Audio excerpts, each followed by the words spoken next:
In the vast silence of Central Asia, where desert winds whisper through forgotten ruins and the sky stretches like an endless scroll of history, a path was born, not carved in stone, but written in footsteps, caravan wheels. And the quiet hopes of two distant civilizations slowly moving toward each other. This was the beginning of something extraordinary, the opening lines of a story that would take centuries to unfold, a story not just of empires and armies, but of silk and spices, of whispers carried by traders, and of two great worlds separated by space but connected by desire. On one end stood Han China, resurgent and confident after years of civil strife, now turning its eyes westward beyond the familiar mountains, beyond the protective deserts, toward a realm that few had seen but many had imagined. On the other side stood the remnants of Alexander's Hellenistic dream, carved into the bones of Central Asia, where Greek cities lingered in faraway valleys and coins still bore the image of forgotten kings. But between them, nestled like scattered beads across the Darim Basin, were the oasis kingdoms, small, independent, rich in culture and soil, and perched on the edge of empire like jewels waiting to be claimed. After the Han victory in Fergana, the old order in the west began to crack. The Darim kingdoms, once wary of Chinese strength, now bent the knee, sending tribute eastward and pledging loyalty to a power that had proven itself not only capable in war, but generous in peace. With their submission came opportunity. The Han didn't simply conquer, they built. They sent soldiers and families to settle the region, not just as warriors, but as farmers, builders, and caretakers of a new frontier. They dug irrigation canals, tamed dry land, and raised crops in places where only sand had ruled before. These settlements weren't just for defense, they were living way stations for caravans, platforms for diplomacy, and seeds of civilization growing in the dust. Trade flourished, at first cautiously, then steadily, as state-sponsored caravans began to snake westward, bearing silk and bronze mirrors, scrolls and lacquered boxes, exchanging them for lapis lazuli, glassware, strange textiles, and tales of lands even farther away. And then, inevitably, private merchants followed. Risking bandits, weather, and disease, they traveled along the roads the Han had carved, making deals in languages they barely understood, guided by instinct, necessity, and the promise of silver. With every journey, the route grew stronger, not in walls, but in memory. It became known not just as a trade road, but as the Silk Road, a name that wouldn't exist for centuries, but whose spirit was already being born with every step of a camel and every crack of a merchant's whip. But this wasn't just about commerce, it was about curiosity. The people of the East were beginning to feel the pull of the unknown. What lay beyond the mountains? Beyond the deserts? Beyond the rumors of Parthians and their strange western neighbors? There were whispers of another power, one as vast and wealthy as the Han, where the people were tall, the cities filled with marble, and the rulers just as proud. No one had seen them yet. No one knew their name. But something was stirring across the sand. Two great civilizations, two giants of the ancient world, had begun to drift toward each other, step by uncertain step, through merchants, diplomats, soldiers, and rumors. They did not know it yet, but the long road west had become more than a path through geography. It had become a corridor through time, where the dreams of two worlds might one day meet. Far beyond the reach of maps, past the last caravansaries and the fading scent of incense in the oasis towns, there stretched a sea of grass, endless, wind-whipped, and untamed. It was here, among the steppes of what is now modern Kazakhstan, that something remarkable happened, something strange and fleeting that may have brought East and West face to face not through embassies or envoys, but through war. In the mid-1st century BC, the Chinese world was watching its western frontier with both ambition and unease. The Han Empire had extended its hand deep into the Darim Basin, built garrisons, raised farms, and laid down roads, but trouble never remained far behind. When a Xiongnu warlord named Zhiji seized power from his brother and fled west with a loyal band of warriors, he did not fade into obscurity, he carved a new kingdom far from the Han heartland, a shadow court with dreams as vast as the steppes themselves. Zhiji settled along the Ili River, raising what came to be known as the Chanyu Fortress, a capital not of polished marble, but of ambition, timber, and resolve. There, bolstered by an alliance with the Kangju, Sogdian warriors reputed to field tens of thousands of archers, Jiji began asserting power into a region that had always resisted foreign rule. His enemies saw a bandit. He saw a kingdom. Back in the Darim, the Han general Chen Tang decided this rising threat could not be allowed to grow. Without waiting for orders, and against the will of his superior, he began assembling a force of over 40,000 soldiers, a multinational host drawn from Han garrisons and loyal vassal states. Their march to Jiji's stronghold would cover over 500 miles of hostile ground, a 30-day journey across some of the harshest terrain in Asia. Along the way, they were ambushed by Kangju raiders, skirmishes that bled them, but did not stop them. Finally, as the fortress appeared on the horizon, the Han troops were greeted by a sight that both intrigued and unsettled them. Jiji's warriors rode in circles before the gates, their horses swift and their arrows deadly, but behind them stood something unexpected: infantry. Not just any infantry, but a small unit of men fighting in a way the Chinese had never seen before. Shields locked in tight rows, overlapping like the scales of a fish, they held formation under the gaze of Han scouts. It was the wrong army, the wrong culture, the wrong place for such a style. It wasn't Xiongnu. It wasn't Sogdian. It looked, oddly, Roman.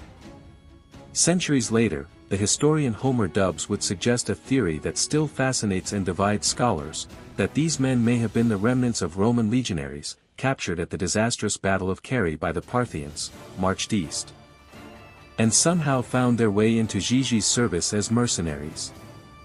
The timing fits. The style matches. The mystery lingers. But whether these men were Romans or not, their presence couldn't change what came next. The Han army advanced, slow and methodical, unleashing waves of missile fire from crossbows that pinned Jiji's defenders behind their walls. When the gate opened for a desperate cavalry sortie, it was beaten back in a hail of bolts. The Chinese breached the outer defenses, and the defenders fell back into the inner citadel. Jiji armed his queen, his concubines, even his court officials. Everyone would fight. But when the dust settled, and the screams faded, he was dead, struck in the face by an arrow. His queen and son were taken alive. The strange infantry disappeared. And whatever truth lay behind their origins vanished with them.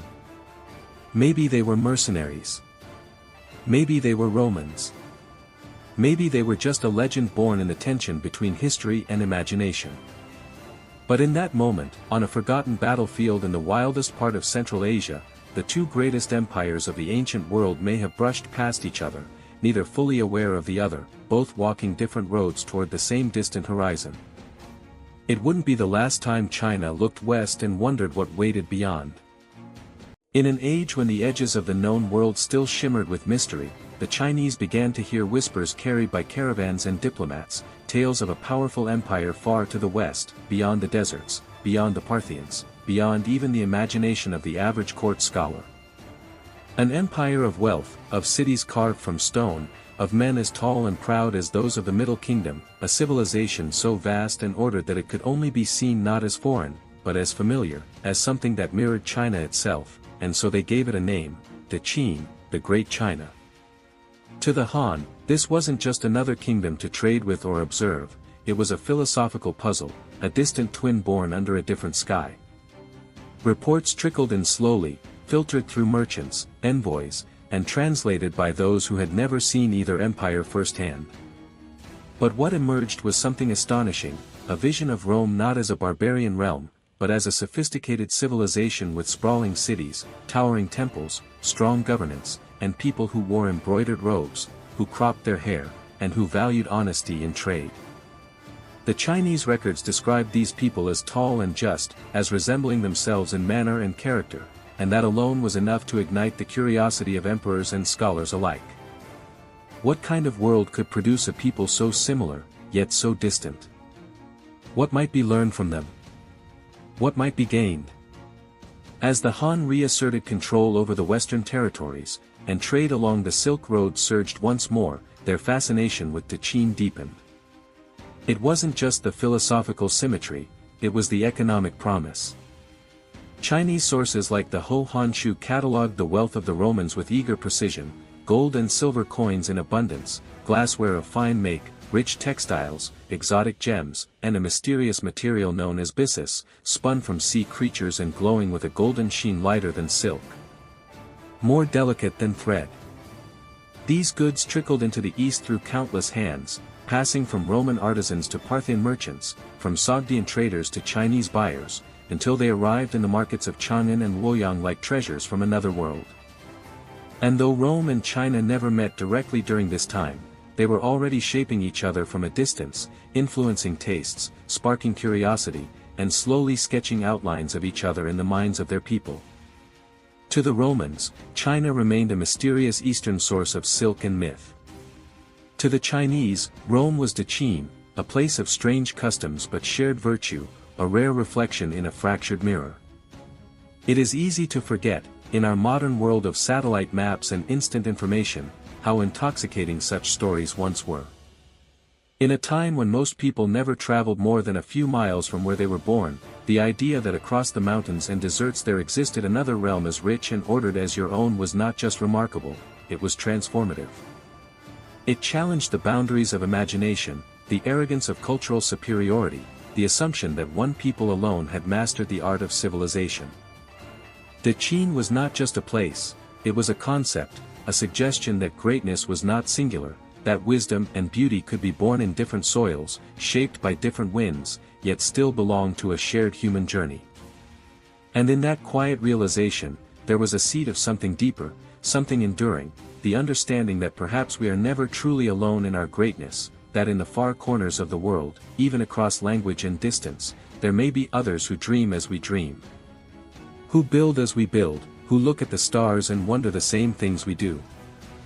And so, for the Chinese of the Han Dynasty, Dechin became more than a trade partner they had never seen, it became a reflection of themselves, a distant echo carried on silk roads and spoken in hushed tones over tea and scrolls, a symbol that in this vast, ancient world, even the farthest reaches of the map might hold a kindred spirit waiting to be found. In the year 97 AD, in the court of the Han Dynasty, the horizon was calling. Stories had been growing louder, of a vast empire beyond the mountains, beyond the deserts, past the reach of even the Parthians. The tales spoke of tall people, great cities, a land where justice reigned and roads stretched as far as the eye could see.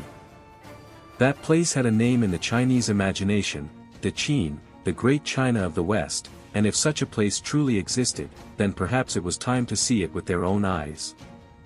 The man chosen for this task was Gan Ning, a capable and trusted official serving under the great General Ban Chao, who had already spent years securing Chinese control of the western regions.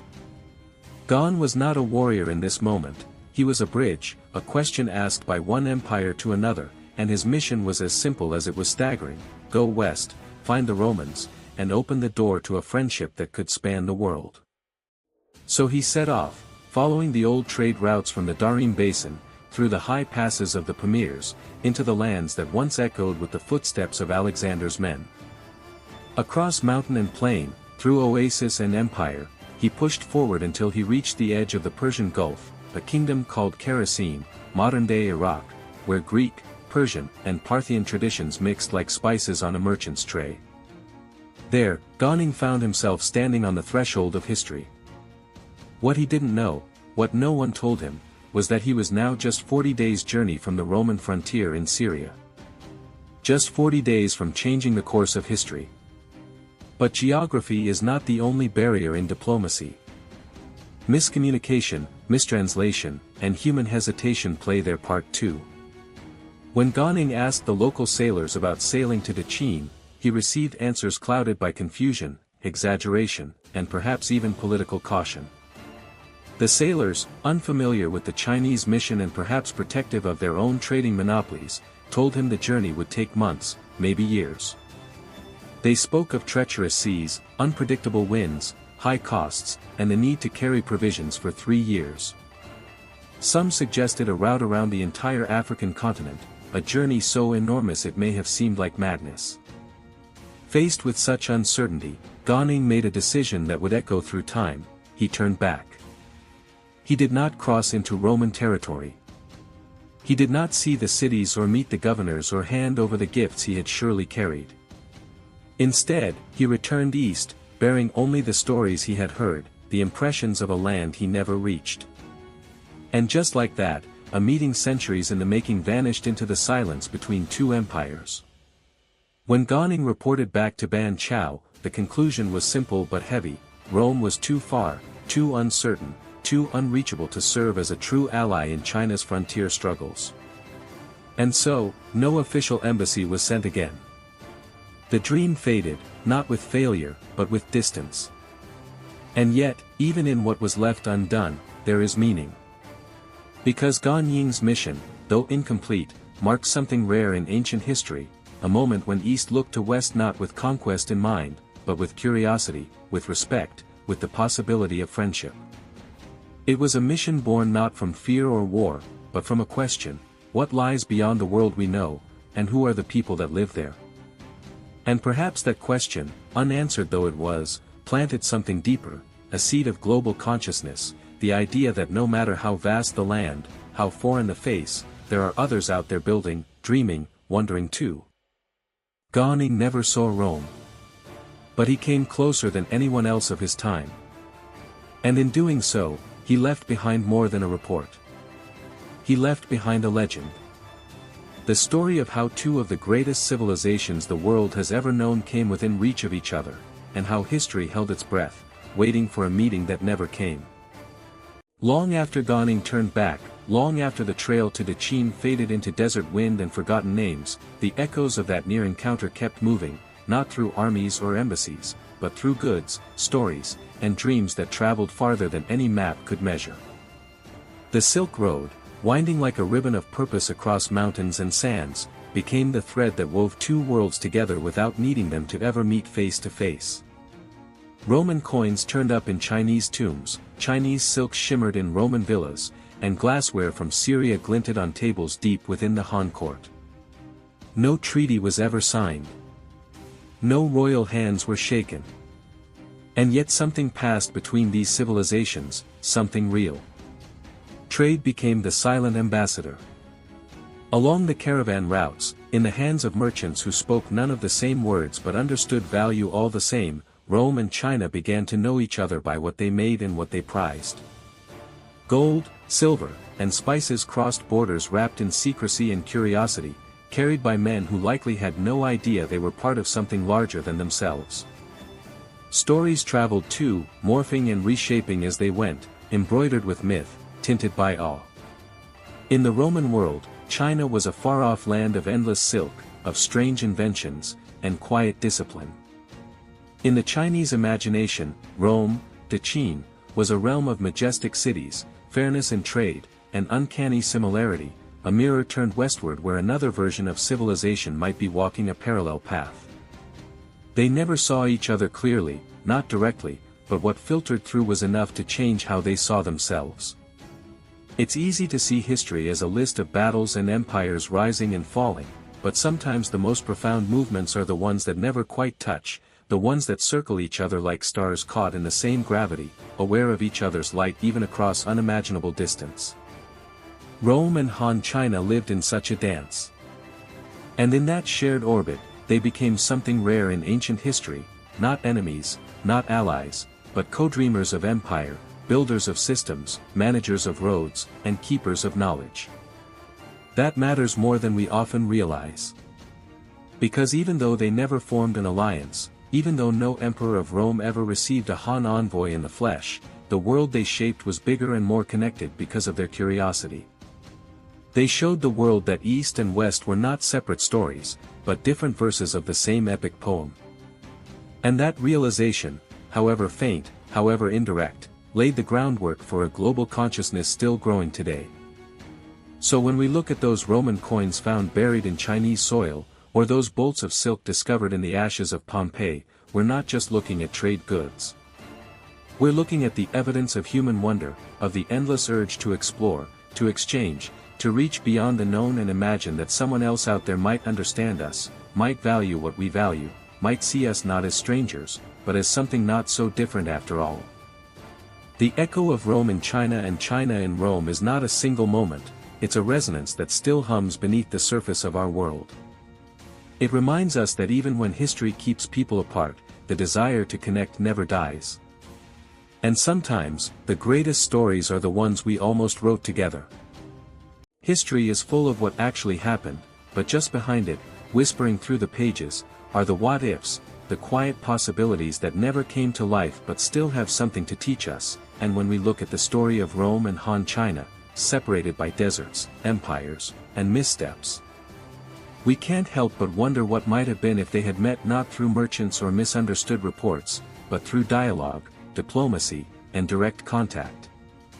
What if Gan had crossed that final stretch to Syria and stood before a Roman governor with silk in his pack and a letter from the east in his hands? What if a Roman ambassador had followed him home, walked the great roads of China, and returned with stories of palaces and philosophies that mirrored Rome's own? What if, instead of parallel empires, they had become partners, not in conquest, but in curiosity, trade, technology, and thought? It's tempting to imagine how the course of history might have shifted. What if Chinese paper reached Rome not centuries later, but in time to change its bureaucracy? What if Roman glassmaking influenced Chinese art directly? What if there had been a shared calendar, a co-authored map? A moment when East and West sat at the same table and saw the world not as divided, but as shared? Of course, real history is messier than dreams, and empires move not by ideals but by terrain, ambition, fear, and logistics. But sometimes the most powerful stories aren't about what happened, they're about how close we came. Rome and Han China stood as two ends of the ancient world, each the master of its own domain, and yet in all their greatness, they still couldn't quite close the gap, and in that failure, there's a strangely human beauty, a reminder that even the most powerful civilizations can miss each other by a breath, that even when the maps are drawn and the roads are built, the final step requires something more: trust, timing, and a little luck. But maybe, in a way, that step was always meant to come later, through the centuries of contact that followed in other forms, through the cultural exchange that rippled along the Silk Road long after the empires themselves had crumbled. Maybe it came through later ambassadors, through Marco Polo, through Jesuit scholars, through students and scientists, through the slow weaving of a global story where East and West are no longer strangers. And maybe that's the deeper truth beneath all the speculation, not just that Rome and China almost met, but that their story reminds us of how connection always begins, slowly, awkwardly, imperfectly, and yet with the potential to change everything. Because the world is always smaller than we think and always larger than we can imagine. So when we ask, what if, we're not just asking a historical question, we're opening a door to empathy, to understanding, to the idea that in every time and place, there have been people like Gan, like Roman traders, like dreamers and travelers and curious minds, trying to reach across the unknown towards something they don't fully understand but feel drawn to anyway, and that, perhaps more than any battle or border, is what truly shapes the world. The journey between Rome and China never had a final destination, but its path still matters, because it reminds us that even in a divided world, the desire to connect remains one of the most powerful forces in history, and one of the most hopeful.